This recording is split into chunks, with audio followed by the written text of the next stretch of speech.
ও বান্দা, তোর এত টেনশন কিসের রে? আমি আল্লাহ তো তোর জন্য আছি। সুবহানাল্লাহ। আমি আছি না তোর? আরে যার কেউ নাই তাই না টেনশন করে, যার টাকা নাই সে টাকা নিয়ে টেনশন করে, যার অভিভাবক নাই সে অভিভাবক নিয়ে টেনশন করে, যার মোবাইল নাই সে মোবাইল নিয়ে টেনশন করে। আরে আমি আল্লাহ তো আছি তোর, আমি আল্লাহ তো আছি যিনি ইন্নাল্লাহা আলা কুল্লি শাইইন কাদির। আমি আল্লাহ রহমান তো আছি, আমি রহিম তো আছি, আমি গফফার তো আছি, আমি সত্তার তো আছি। সুবহানাল্লাহ। আমি গফফার তো আছি, আমি রাজ্জাক তো আছি। আরে আমি থাকতে তোর টেনশন কি? বান্দা বলে যে কথা তো ঠিক, যার নাই সে এনে টেনশন করে। আমার আল্লাহ যদি আমার থাকে, আমার তো টেনশন করার দরকার। তার মানে আমি এতদিন টেনশন করেছি, আসলে আমি আমার আল্লাহকে রাখতে জানি নাই। আমি আমার আল্লাহকে রাখতে জানি, আমি আমার আল্লাহকে ধরে রাখার মতো ধরে রাখতে জানি নাই, যার কারণে তো টেনশন আমাকে স্পর্শ করেছে।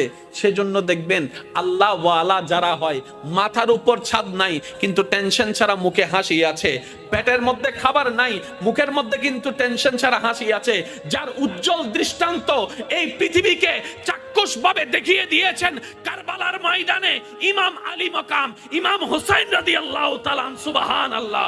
পরিবার সবাই শত্রুদের তীরের ভিতরে ছিল, তলোয়ারের ভিতরে ছিল, কাফেলার মধ্যে খাবার নাই কিন্তু মুখে কোনো টেনশন নাই, পানি নাই কিন্তু মুখে কোনো টেনশন নাই, পরিবার শহীদ হচ্ছে মুখে কোনো টেনশন নাই। সগব জিজ্ঞেস করে, ও ইমাম হুসাইন, এই কঠিন মুহূর্ত আপনি এত খুশি মনে আছেন কিভাবে? ইমাম হুসাইন উত্তর দেয়, আমার মাওলা তো আমার সাথে আছে, আমার টেনশন করার দরকার কি?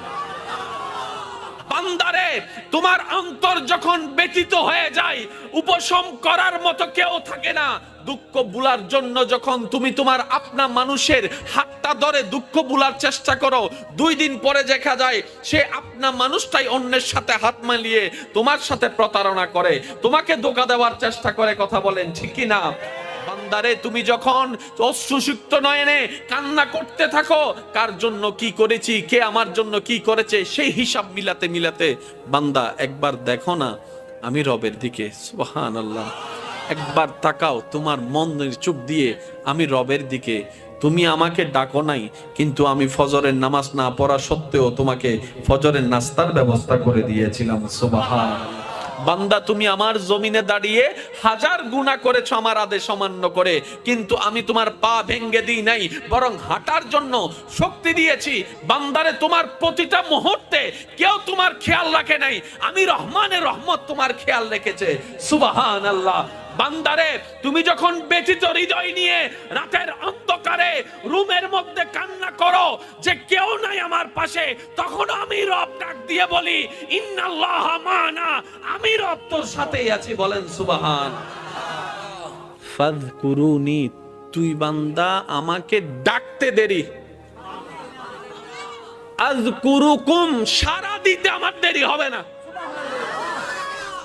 ফাযকুরুনি, বান্দা তুই আমাকে স্মরণ করতে দেরি, আযকুরুকুম, তোকে স্মরণ করতে আমার দেরি হবে না। এক কথায় ফাযকুরুনি, বান্দা অভাবে পড়ে তুই আমাকে স্মরণ কর, আযকুরুকুম, অভাব থেকে মুক্তি করার মাধ্যমে আমি তোকে স্মরণ করব। সুবহান। ফাযকুরুনি, বান্দা বিপদে পড়ে তুই আমাকে স্মরণ কর, আযকুরুকুম, বিপদ থেকে উদ্ধার করে মাধ্যমে আমি তোকে স্মরণ করব।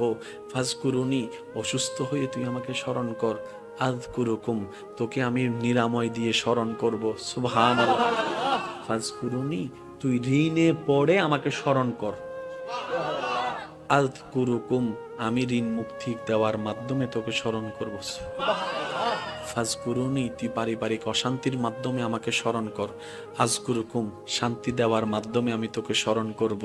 ফাযকুরুনি, বউয়ের অত্যাচার, স্বামীর অত্যাচার, এলাকার অত্যাচার, পরিবারের অত্যাচার, বাবা চাচা মামার অত্যাচারে তুই ধৈর্য ধরে আমাকে স্মরণ কর, আযকুরুকুম, বিজয়ের দেওয়ার মাধ্যমে আমি তোকে স্মরণ করব। আপনাকে আমাকে রবের দিকে নিয়ে যাই, যে কষ্ট আপনাকে আমাকে নামাজের সিজদার দিকে নিয়ে যায়, যে যন্ত্রণা আপনাকে আমাকে তাহাজ্জুদ নামাজের দিকে নিয়ে যায়, যে দুঃখ কষ্ট যন্ত্রণা আমাদেরকে আল্লাহর সবরের দিকে নিয়ে যায়, সেই দুঃখ কষ্ট বাহ্যিকভাবে দুঃখের হলো, পরকালের চোখ দিয়ে তাকালে দেখবেন প্রত্যেকটা জায়গায় নিয়ামত আর নিয়ামত। কেমন নিয়ামত? ওই দুঃখটা আসার কারণে আপনি ধৈর্য ধরেছেন, ধৈর্য ধরার কারণে আল্লাহর প্রিয় হতে শুরু করেছেন। ওই ডনওয়ালার বেশিরভাগ পরিবারের সন্তানরা দেখবেন মা বাবাকে সম্মান করে না।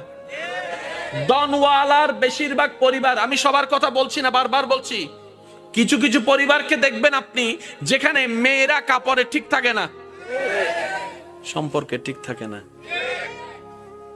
সেই তুলনায় তো আপনার পরিবার অনেক ভালো আছে। হয়তো খাবারের কষ্টটা হচ্ছে আর কি, হয়তো বেতনটা দিতে একটু কষ্ট হয়ে যাচ্ছে আর কি, কিন্তু ইজ্জত তো নিলামে তুলেন নাই, ইজ্জত তো নিলামে তুলেন নাই। যাই কিছু হোক, ইজ্জত নিয়ে তো আছেন।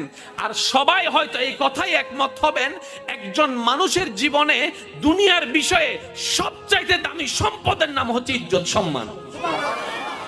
ইজ্জত সম্মানের চাইতে দামি কোনো কিছু হতে পারে?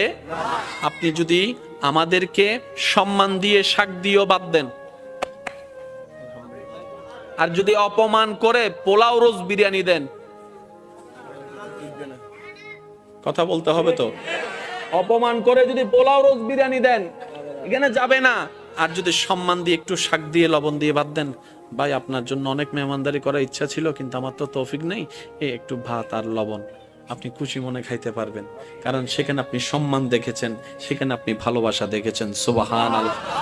যাদের ধন বেশি ওনারা মনে করে, আমরা যারা ধন নাই তারা মনে করে কি আল্লাহ তাআলা খুশি হলে ধন দেয়, আল্লাহ খুশি হলে গাড়ি দেয়, আল্লাহ খুশি হলে বাড়ি দেয়, আল্লাহ খুশি হলে ব্যবসা দেয়, আল্লাহ খুশি হলে চাকরি দেয়, আল্লাহ খুশি হলে রাজত্ব দেয়, আল্লাহ খুশি হলে জায়গা দেয়। শ্রদ্ধার সাথে বলি, না রে না ভাই, আল্লাহ খুশি হলে রাজত্ব দেয় না। এরকম হলে তো ফেরাউনের উপর আল্লাহ খুশি, এটা প্রমাণ হয়ে যেত। আল্লাহ খুশি হলে রাজত্ব দেয় না। আল্লাহ খুশি হলে, খুশি হওয়ার নিদর্শন টাকা নয়, বাড়ি নয়, গাড়ি নয়। আল্লাহ যখন কোন বান্দার উপর খুশি হয়ে যায়, হাজার বিপদের মধ্যেও তার অন্তরে আল্লাহ প্রশান্তি নাজিল করে, দয়া নাজিল করে, শান্তি নাজিল। আল্লাহ খুশি হলে শান্তি দেয় যে। অনেক আছে 3টা ঘুমের ওষুধ খাওয়ার পরও